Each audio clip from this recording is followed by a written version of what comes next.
I personally try not to think about the new year in terms of resolutions. I think it's a dangerous word. I think it has a lot of guilt and stigma attached to it, and we have this idea that if we don't live up to a specific resolution, then we're somehow failing.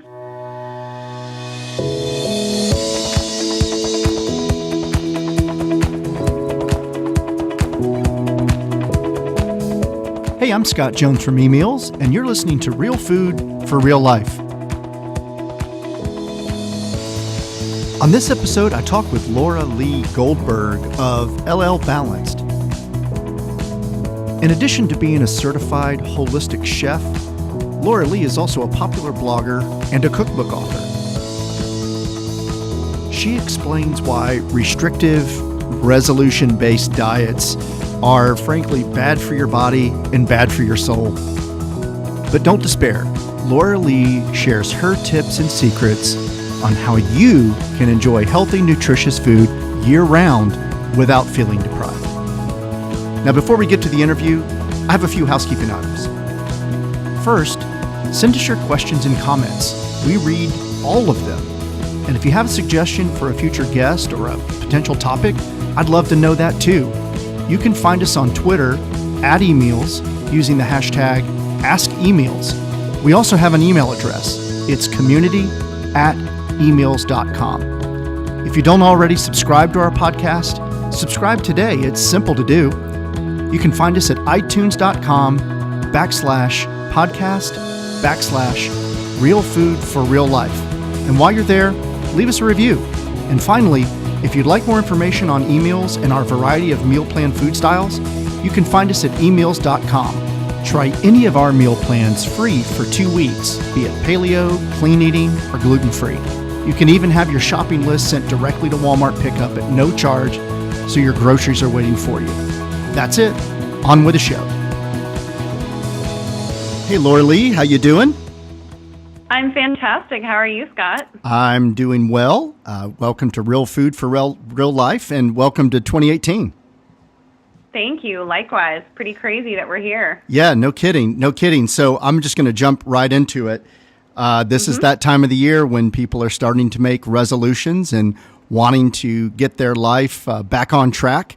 That usually involves some kind of diet and exercise resolution. So what are some of the ways that folks can kickstart a healthy lifestyle in the new year and still enjoy the foods they love to eat? Yeah, I think it's a great question. Well, and I want to start by saying that I personally try not to think about the new year in terms of resolutions. I think it's a dangerous word. I think it has a lot of guilt and stigma attached to it, and we have this idea that if we don't live up to a specific resolution, then we're somehow failing. So I think what I encourage people to do is to work on a much more micro level, and by that I mean picking one or two small things, small changes that they can make every single day and do those things consistently. And that's really where I see the most sustainability and change for people. And that can be just as small as drinking an extra glass of water in the morning, or walking for 30 minutes, or not having that extra spoonful of peanut butter after dinner, or, no snacking after dinner. That kind of thing I find is really much more long-term, and I think it's a healthier mindset than what's come to be called resolutions. Right, and I would agree with you. So from your perspective, what is a reasonable amount of time that a person should give themselves for that kind of change? Obviously, it's not going to happen in a week. Are we talking 3 months, 6 months, or does it vary from person to person, just so they can begin to set expectations? You mean how long before they start to see a change? Well, I guess what I mean is if they're taking your suggestion of making small, singular changes that are incremental over time, you're probably adding a new one, the next week, or making slight modifications. Like, how long should someone stick with that until it becomes routine. And I realize that from a health standpoint, things can, may take a longer time to change if you're looking to, say, shed a few pounds, or lower your, cholesterol level, things like that. But I guess I'm just trying to get you to give people a little more ammo, so they're not waking up 2 weeks from now and going, I'm a total failure. I'll never be able to stick with this. Well, the truth is, my answer is there's never an ending time to this. I personally don't think that we should choose one day of the year arbitrarily to set health goals and make that what we sort of look forward to. Because I think what happens is people give themselves license to indulge November and December, and then they are in an even, quote, worse spot to start off in January. And that's because they've told themselves, well, when it's January 1st, then I'll do this. But the truth is that doesn't make them happier. It doesn't make them feel better. I think every single day we should be thinking about health improvements we can make. And the reason I think that's so effective is because that doesn't mean that you can't have indulgences and that you can't have cocktails or burgers when you're really craving them. What it means is that you are creating something that is a sustainable mindset more than anything else. So I know that's vague, but I honestly think that it's going to be specific based on each person and what little things that they can choose.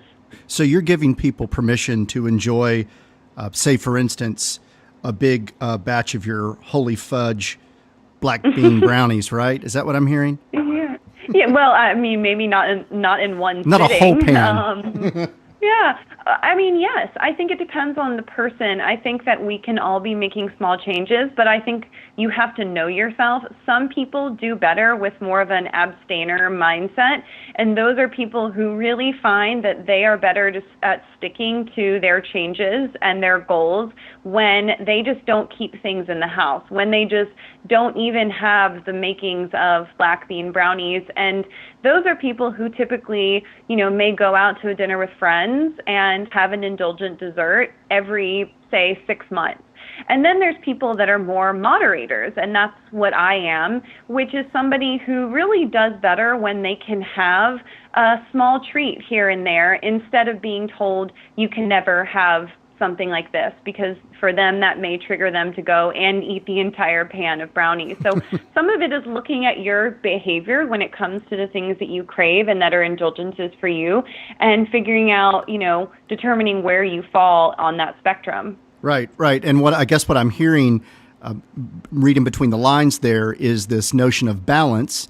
And I know that is important to you and obviously part of your branding. So obviously there's balance in how you're eating, but how do you approach kind of the whole, your overall lifestyle from a balance standpoint? Yeah, so it's a great question. And one thing that I have started to do is a mental shift in the last year of changing my concept of balance from a more traditional sense of equilibrium and homeostasis to balance to me equals a strong intuition and sense of your own body and what's working for you. So in my opinion, a person finds balance by tuning in to themselves and figuring out and listening to what's going on with their body and what it's telling you. Because the truth is, honestly, your body is your best guru. Nobody else can tell you what you need. And if you have a pretty solid sense of intuitive sense of what's going on, how you feel, your energy levels, your stress levels, how your stomach feels, how your skin is, those kinds of barometers are the best indicators of whether or not you're in balance. And for those of us, Laura Lea, who may not be quite as intuitive as you are based on your training, but are kind of overwhelmed by all of the noise that surrounds us, whether it's literal noise or the noise of full email inbox, or running kids back and forth to swim practice, or social media. What are some of, do you have any great first steps for folks that want to listen to their bodies and a little bit deeper, and what are some of the things they can do to, obviously you can, if your stomach's not feeling well, you know that, but you may not take the time to understand what's behind that. But what are some tips that you might have to encourage folks to slow down and listen throughout the day? So 2 things that I would recommend. The first is tracking. Now, by that, I mean writing down what you eat and how it makes you feel. For a lot of people, that sounds like too much work, but it's really not. It's really not. It takes 5 minutes, and I think we all have 5 minutes in the day to just jot down what we've eaten and how we're feeling. Yeah. If you can, write it down twice during the day just to get a sense of where you are in the morning versus night. But it only takes a few seconds and a few minutes, and you will find after 3 or 4 weeks that there are pretty glaring consistencies throughout that are probably going to indicate places where you may be stuck or where you may want to make some change. The only time I wouldn't recommend tracking is if you're someone who has suffered with an eating disorder, and you may find something like that triggering. But otherwise, right, that's one of the most effective tools. And then the other thing I would say is cut out the noise, and I include myself in this. If you don't think that you can listen to a podcast or read a book or read a blog entry and not immediately subscribe to the first thing that you hear or read, then you need to not be reading and listening to those things. Because I think the most important thing, first and foremost, is for you to have enough confidence in yourself to be able to take information in and say, you know what, that sounds good, but I don't think that's for me. And the best way to do that is really to just think about, I would be hard pressed to find a person who can't tell me one thing that they know that they could do that would be better for them. We all know. Right. We don't need a lot of the noise. We rely on it, and a lot of times because I think it's an excuse not to do anything. Yeah, no, you're preaching to the choir here, because I am actually going through my annual kind of quote unquote life audit, where I go through and actually take an afternoon and make an assessment of short-term, mid-term, long-term goals, how I'm doing. And it requires me to focus and to be honest with myself about some of those things that I may not want to hear myself admit, or, there's great value in slowing down, even if it's for 5 minutes, just to think through kind of where you are in the day, or where you maybe want to be next week or tomorrow. And I feel like as a society, we don't allow ourselves to have that kind of introspectiveness each day. Absolutely. I couldn't agree more, and that's very well put. So let's talk about the food a little bit. I know that many of our listeners know you through your YouTube page. They know you through your social media accounts. And again, you really embrace this whole idea of this holistic approach to life, and particularly eating and balance. So I realize you're not a vegetarian, but I do know you kind of lean a little more toward maybe a plant-based centered diet. But that doesn't mean you exclude meat or dairy or those things. So tell us how you kind of got to that point, and when you realized that was kind of the best place for you, both physically and mentally. Mm-hmm.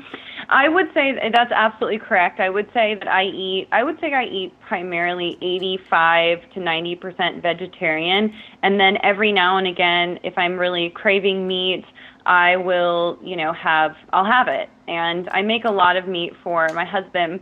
I'm always careful to use really high quality animal proteins, but truthfully, I just came to that through experimentation. I've just tried a little bit of everything, and I've cut things out of my diet. Now, I'm not recommending this to anyone necessarily. I've done a lot of this with, some expertise and information, but I think a lot of it was just trying out different ways of eating, and I found myself naturally craving and gravitating towards really mostly eating plant-based foods. And if you're not sure what's working for you, I think some things to think about are kind of what I was talking about earlier, but if are you sleeping well? Do you wake up with energy, and do you go to bed tired? Do you have, bright eyes and clear skin? How is your digestion? Are you regular? Do you have IBS? And especially paying attention to those things after you eat foods, because there are a lot of people who really don't digest grains very well, but I do, and that's something I found that grains are a great part of my particular diet. Right. I actually found that fermented dairy in high quality forms, such as grass-fed yogurt, are actually one of the best things that I personally can do for my digestion, and I notice when I don't have them. Mm-hmm. And I that's a great point, because I think about a lot of even our food experts here internally at eMeals. Someone will have, say, X for lunch, and then an hour later they are running to the espresso machine because they are having like that afternoon crash, and then the next day they might have something different and feel totally energized throughout the rest of the afternoon. So I guess that goes back to a couple of things. A, maybe tracking, like you were suggesting, tracking to see what triggers some of those, feelings an hour or two later. And then going back and re-examining what are those food groups or types of foods or things you can have more of that, are promoting, sustained energy or that feeling of alertness and all of those things. Yeah, exactly. I mean, I get so many questions from readers that are along the lines of, should I eat this? Or what about this diet? Is this the right thing to do? And I wish that I had a more specific, concrete answer for them. But the truth is, I don't know. I mean, and I have to turn it back on them and ask them, is it working for you? If it's working for you and you feel amazing and you're living your life and you're achieving your goals, then don't change it. I mean, there's a lot of talk now about ketogenic diets and intermittent fasting. And I don't believe that that's right for everyone. But so many people find themselves hitting a wall, running up against something because they so desperately want to do what they hear is the right thing at that time. Yeah. Well, I'm going to put you on the spot for 1 second, because you just kind of slightly opened the door to a question that we get here at eMeals all the time. And that is, there's really a lot of bad health and nutrition information online and in social media. So, how do you personally kind of cut through the crap? And then how would you suggest that others do the same thing? I mean, I really only take in information that is from people who are really trusted sources. I mean, I don't spend a lot of time reading about fad diets. I go to actual nutritional research-based sources to get my information, and then I've learned at this point to take it in and let it marinate, and then spit out what doesn't work for me or what doesn't sit with me. So I don't have a problem with it. I think for most people, I would say, I think it is important to look at the source of who's saying it. And I don't think people have bad intentions, but it may be someone who, is a super cut, lean fitness guru, and they just happen to really do well on a super low carb diet, but they don't necessarily know that much about what they're talking about. And it certainly may not be the right thing for you and your lifestyle with whatever else you have going on. So I think it's really important in this day and age to check out your sources and be really thoughtful. If someone is telling you that this is the diet or is the plan for everyone, I can tell you right now, you shouldn't be paying attention to them. Because anyone who really, seriously, anyone who knows their stuff. Yeah, anyone who is worth their salt knows that there is no one size fits all. Yeah, that's a good point, and I would encourage all of our listeners to put that one in their back pocket and make sure they're just coming at all this delusion of information with the right eyes and being open-minded, and like you said, making sure they know a little bit more about where the information and research and suggestions are coming from. So, Laura Lea, let's go back a little bit because you've created this amazing brand. You've got this fantastic cookbook. You're a certified holistic chef, but my assumption is that you weren't always this enlightened about the food that works best for your body. So, tell us a little bit about how that change occurred. At what point did the light bulb go off? Oh, yeah. So, I mean, I treated my body so badly when I was in college. I mean, I was the late night pizza girl, like amongst all of my friends. And I just really had no idea how to eat healthily, and I really didn't care. And then when I graduated college, I moved to New York City, and I still didn't really pay attention that much, but I was ordering out a ton and eating out a ton. And I noticed that my anxiety went through the roof. I was incredibly anxious. I wasn't happy there in general. Yeah. And I think that the choices that I was making with my diet exacerbated that. And then eventually I started to feel the effects of what I was doing on my wallet. And so I really had to stop. I mean, I was spending, $15 every day for lunch, and I just couldn't do that. So I started to make a couple changes I think on a subconscious level, and also just out of sheer necessity. And one of those changes was to stop going out as much and stop eating out as much. So I started being much more of a homebody, and I started cooking.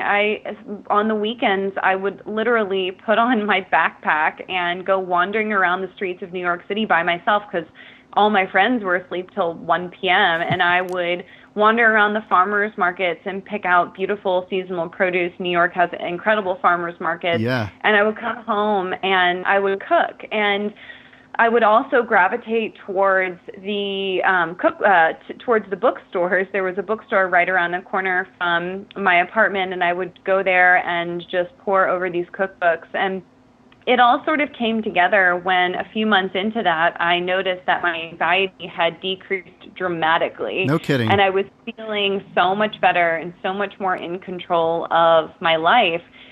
And that's really when I was hooked and knew that it was something that a message I wanted to spread, because especially then, this was in 2011 maybe, people really were still focused more on the aesthetic aspects of healthy eating and much less on the mental and emotional aspects. Right. So you were getting healthy both on the inside and out. Exactly. Yeah, that's amazing that you were able to see both, obviously feeling better physically, but that you were seeing, I guess, mental benefits where you were feeling, more at ease. It's a little frightening to think about some of the things that we're eating that can trigger, anxiety or depression or other things like that. Yeah, it's terrifying. And I really want people to think about that and take that into consideration when it comes to home cooking, because no matter how healthy something is that's coming from a store or it's being delivered to you, you don't really know what went into it. And most of the time there's probably too much of something or something that you just don't want in there at all. And really, cooking is the only way that you can completely control what goes into your mouth. So that I think is one of the most powerful things about just taking ownership of your kitchen, is that you really can start to figure out what's working for you because you actually know what you're eating. Yeah. And I guess, in the last probably 5 or 6 guests that we've had on the show, one thing that I continue to pick up is it's not just about eating healthy. It's really about eating whole foods and getting, even if it's a healthy, quote unquote, healthy processed food, it's like you just said, it's about taking control of each little thing that you put in your body and getting as close to the original source of that as possible, regardless of what, food style diet you might be trying. It's like, get as close to the whole original food product as you can. Exactly. Yep. I totally agree. And so when did you decide to take this to the next level and actually become a certified holistic chef? So I don't remember exactly the catalyst for this, but one day I Googled healthy cooking schools. And I was just curious if something like that existed, just somewhere I could maybe take a class. And Right. It turns out that there are two schools in the country that offer nationally accredited chef's training programs with healthy food. And one of them was in the Chelsea neighborhood of New York City, which was my backyard. So I had to go check it out, and I checked it out, and I was smitten. I completely fell in love with it, and the energy and the people. I knew that it was where I needed to go. So I discovered it. I waited a few months because I was still scared to make a big life shift, but Right. Eventually I got to a point where I was so fed up with my current work environment that I just figured it can only get better from here. So Yeah. I went for it. Fantastic. And so now in 2017, you've been out promoting your cookbook, which is just terrific. And I'm assuming that's been a wonderful experience. And I guess I would just want to say or ask, what's around the corner for you? I mean, is there another cookbook? Are you doubling down on the videos? I mean, where does the brand go from here? Let's see. What do I want to reveal? Well, I'm going to continue to add content to my website. Those are free recipes. It's a new recipe every single week that's completely free for Right. anyone on llbalance.com. I am going to continue to do pretty much weekly Q&A videos on YouTube to answer a lot of the questions that I get. So I'm having a lot of fun putting those together. And those Q&A videos are terrific, by the way. You do a great job with those. Thank you. Thank you. I have a lot of fun with them, and I think it's just a great way for people to reference back. And I'd like to do more with YouTube. It's just, very slowly I'm learning to. It took a little while to teach myself how to do it, but now I can do it a little bit more quickly. And so I think YouTube will definitely be a resource for me in the future. I think I'll probably have a few events coming up in Nashville scattered over the spring and summer that are going to be solidified. And then I'm actually going to be starting my second cookbook. Fantastic. So I said it, put it out there. So that's happening. Well, good. Well, there's nothing like planting the flag in the sand, right? You can't turn back now.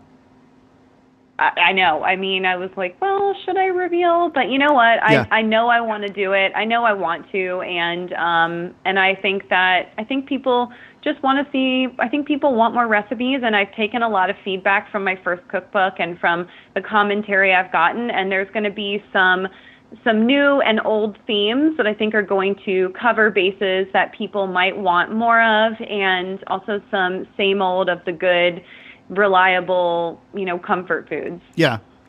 Well, that's fantastic. Sounds very exciting, and I wish you the best of luck. And I would, I guess I'll put you on the spot again and say, as you get closer to that release date, it'd be great to have you come back and share a little bit about it in advance of the release, and so our listeners can be on the lookout for it. But I'm assuming that's still quite a few months away.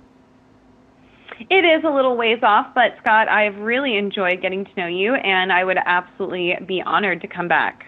Okay, well, I'll hold you to that. And in the meantime, I will have links to your current cookbook and all of your resources, your social media channels. So for those folks who don't know you, can certainly get to know you, and maybe they'll send in some questions for your Q&A videos. I would love that. I would love to hear from each and every one of you, and please do, feel free to email me through the contact form on my website, because I love getting personal messages from people. Well, great. Well, Laura Lea, thanks again for being on the show, and really appreciate it. Thank you, Scott. You've been listening to Real Food for Real Life. Subscribe today and you'll never miss another episode. You'll also have access to past episodes with terrific guests ranging from cookbook authors to paleo experts, clean eating experts, to fitness pros. You can find us at itunes.com/podcast/Real Food for Real Life. And when you subscribe, be sure to leave us a review. You can also find us on other popular podcast apps like Stitcher and Google Play Music. If you have questions about this episode or our podcast, feel free to email me at community@emails.com or you can tweet them to me at eMeals using the hashtag AskEMeals. To get more information on eMeals and our variety of meal plans, visit us at eMeals.com. Until next time, I'm Scott Jones. Thanks for listening.